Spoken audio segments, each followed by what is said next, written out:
नमस्कार दोस्तों, मैं राजू भोसले आपका स्वागत करता हूँ आपके अपने चैनल दुमकी पर। आज हमारे साथ है शिवराम चौहान सर। शिवराम चौहान सर एक सोशल काम कर रहे हैं। महिलाएं, युवकों को ये अपने पैरों पर खड़ा करने के लिए बहुत सारा काम कर रहे हैं, लेकिन वो कौन सा काम है, वो क्या करते हैं, वो आज हम उन्हीं से जानेंगे। तो चौहान सर, आपका स्वागत है हमारे इस दुमकी चैनल पर। हमने सुना है कि आपकी ये जो इंस्टीट्यूट है, ओम ग्रामण्य इंस्टीट्यूट, तो ये ओम ग्रामण्य इंस्टीट्यूट में आप किस तरह का काम करते हैं? आप किस तरह से महिलाएं और युवकों को सक्षम करते हैं अपने पैरों पर खड़ा करने के लिए? सबको मालूम है कि पदवी संपादन करने के बाद युवाओं को नौकरी मिलना बहुत कठिन है। उनको स्किल की ज़रूरत रहती है। नौकरी मिलने के लिए अगर हम उनको जो स्किल चाहिए वो दिए तो ही उनको नौकरी मिल सकती है। इसके लिए हमने स्किल देने के लिए एक प्रोग्राम डिज़ाइन किए हैं सब। ऐसा ही आप शहर में देखेंगे अर्बन पुअर का परिस्थिति बहुत नाजुक है। जो झोपड़ी में रहते हैं, रेंट में रहते हैं, वो किराना दुकान या रिक्शा चलाते हैं, ये सब जो है उनका इनकम 10 से 15 हज़ार महीना रहता है और उसमें उनका घर चलाना पड़ता है। अगर उनको दूसरा इनकम सोर्स नहीं रहा तो वो 10-15 हज़ार में घर नहीं चला सकते। इसके लिए उसको सपोर्ट देने की ज़रूरत है। इसके लिए हमने महिलाओं को सक्षम करने के लिए बहुत सारे प्रोग्राम डिज़ाइन किए हैं।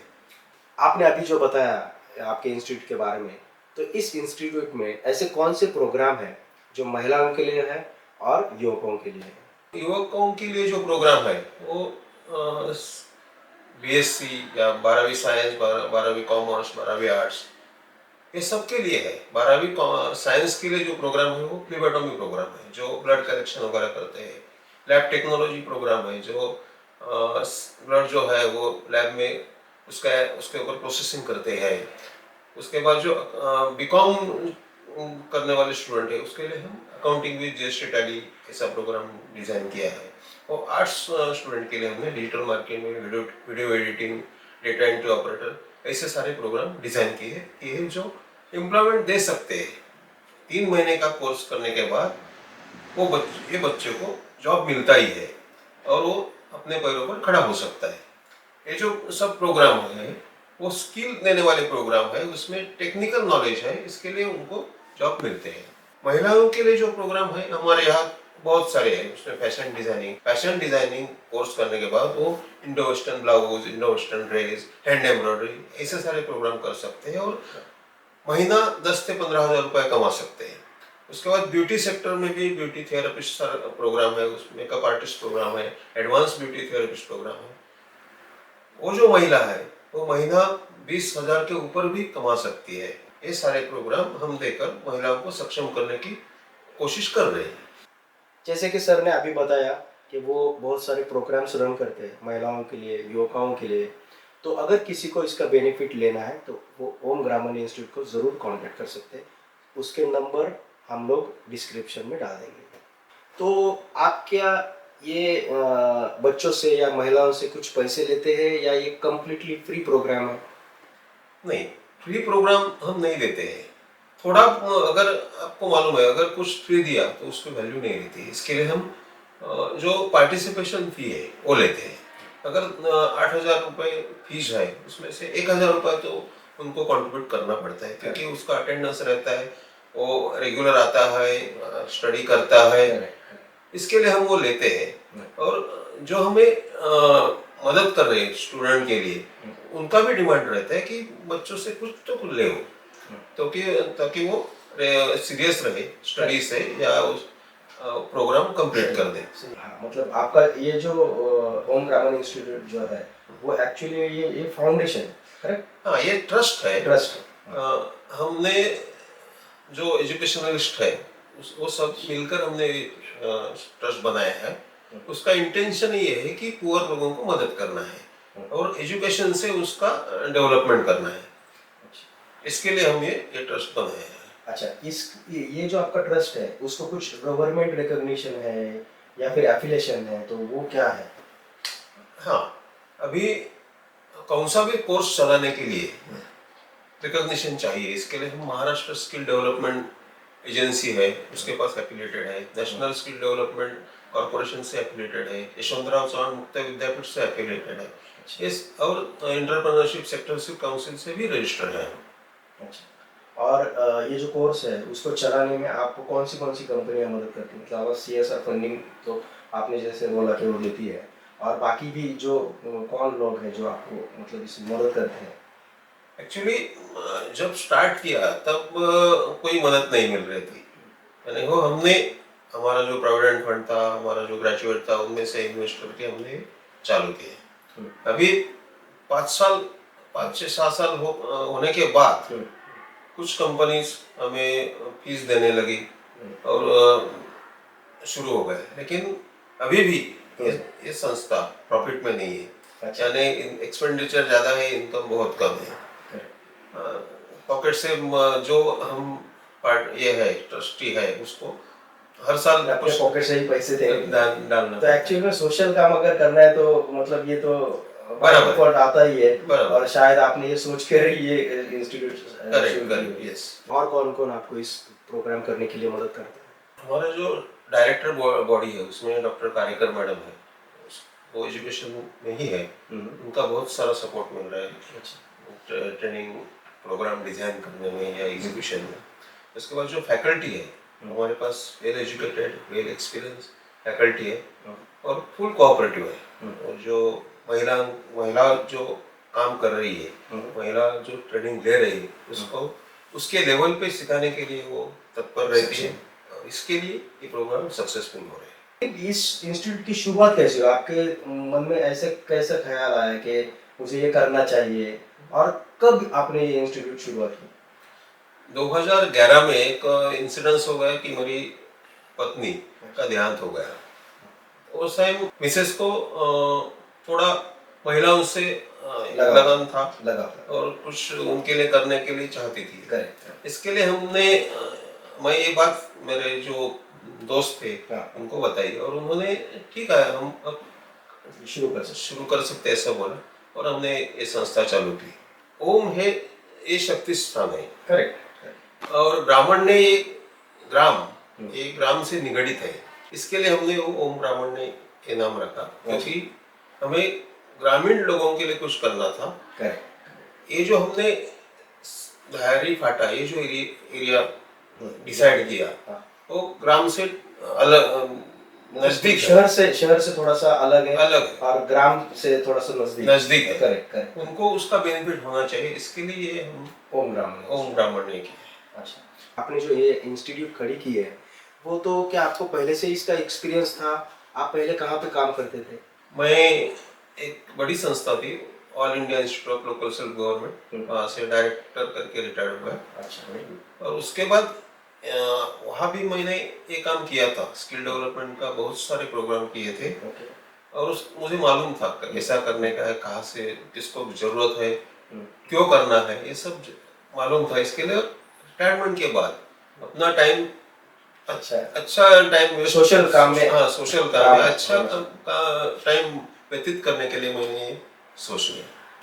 क्या आपको बचपन से ऐसे काम करने की इच्छा थी? बचपन से ऐसा कुछ नहीं था क्योंकि मेरा जन्म तो कोकण में एक छोटा सा गांव में हुआ था, वहाँ भी सोशल वर्क में करता था। मैं गांव में एक ग्रामस्थ मंडल का सेक्रेटरी भी रहा हूँ, बहुत साल में काम किया हूँ ग्राम का, लेकिन ऐसा एक करने का ऐसा नहीं था। आपको ये करते समय किस तरह की स्ट्रगल करनी पड़ी? स्टार्ट से ही फाइनेंशियल क्राइसिस थे, यानी ये जो 9,000 स्क्वायर फुट जगह है उसका रेंट 1,50,000 है। वो रेंट, फैकल्टी पेमेंट, स्टाफ का पेमेंट, ये सब कर 4,50,000 तक एक्सपेंडिचर आ रहा है मंथली। वो इकट्ठा करने में बहुत सारा हमेशा तकलीफ होती है। हमने सुना है कि कोरोना के वक्त पर आपको ये इंस्टीट्यूट चलाने में बहुत मुश्किल हुई थी, तो क्या थी और आपने उसको कैसे ओवरकम किया था? कोविड के टाइम तो पूरा रेंट भी हमने भरा है। अच्छा। लेकिन वो सब पॉकेट से भरा है। अच्छा। लेकिन कोविड के टाइम में भी हमने काम हमारा चालू रखा था।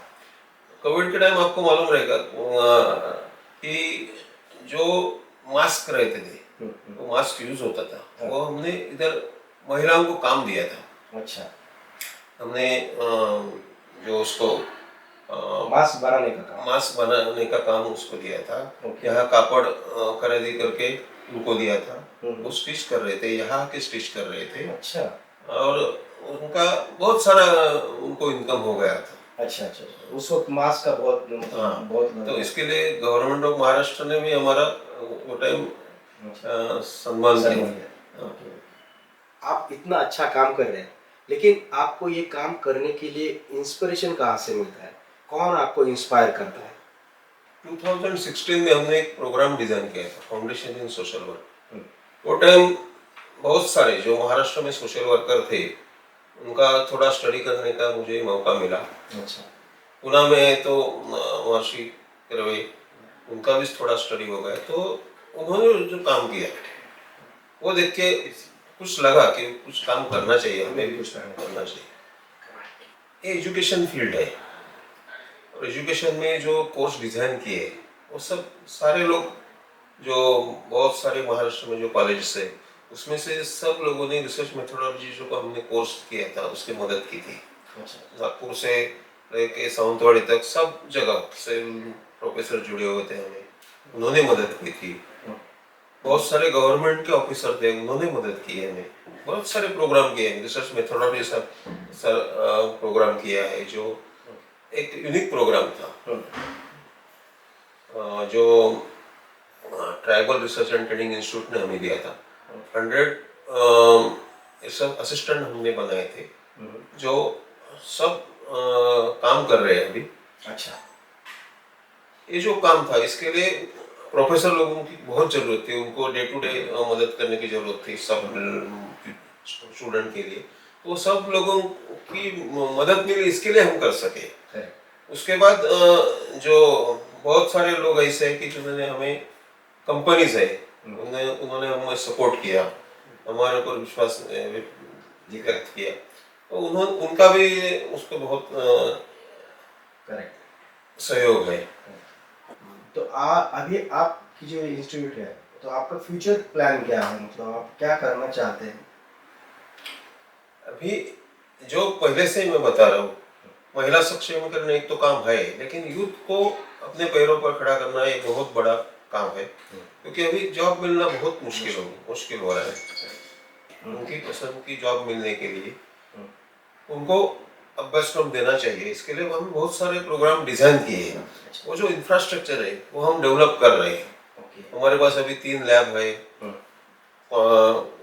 उसके बाद जो सारे प्रोग्राम है उसके सब लैब है। 9000 स्क्वायर फीट में सारा बढ़िया इंफ्रास्ट्रक्चर है, और उसका पूरा यूटिलाइज होना चाहिए, तो ही और कम फी में अगर सब बच्चों को ये सीखने को मिलता है, कई कंपनियां अगर सपोर्ट करती है तो हम ये चला सकते हैं। आपके फैमिली के बारे में बताइए, आपके फैमिली में कौन कौन है, वो आपको किस तरह से ये काम करने में मदद करते हैं? मेरा एक लड़का है, एक बहू भी है, और अभी बच्चा भी है उसका, तो उसमें मेरा टाइम अच्छा जा रहा है। अच्छा। मेरा लड़का मुझे अच्छी तरह से मदद करता है। अगर मुझे फाइनेंशियल क्राइसिस होता तो भी वो मदद करता है। हर आदमी की कुछ ना कुछ तो हॉबीज रहती है, तो आपकी हॉबीज क्या है? मैं कॉलेज में था तब क्रिकेट भी खेलता था। अच्छा। मैं संदीप पाटिल के साथ मैं क्रिकेट खेला हूँ। अरे बाप रे। तो मुझे चेस खेलना अच्छा लगता है, टेबल टेनिस खेलता हूँ मैं। ये पहले शौक थे, अभी तो सिर्फ ग्रामीण इंस्टीट्यूट यही इतना ही यही शौक है अभी। सर, आप जो काम कर रहे हैं वो बहुत सराहनीय काम है, और इस इंटरव्यू के जरिए हमारे व्यूअर्स को भी इससे प्रेरणा मिलेगी कि वो भी कुछ अच्छा काम कर सके। और आप हमारे इस दुमकी चैनल पर आए, बहुत सारी अच्छी अच्छी बातें बताई, इसीलिए आपका धन्यवाद। Thank you.